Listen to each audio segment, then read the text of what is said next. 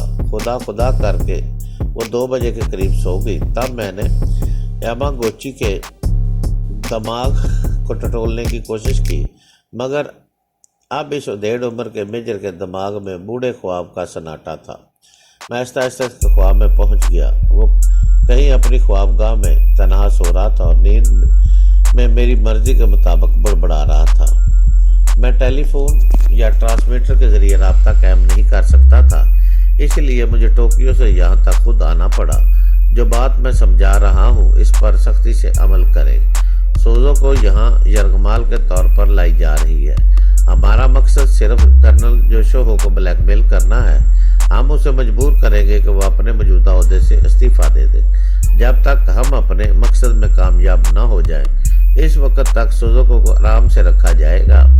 آپ اس بات کا خیال رکھیں کہ وہ آپ کے درندے ڈریکولا کی نظروں میں نہ آئے۔ اس کی بڑبڑاہٹ ذرا دیر کے لیے تھم گئی، جیسے وہ اپنے مخاطب کی باتیں سن رہا ہو، پھر وہ جواباً کہنے لگا،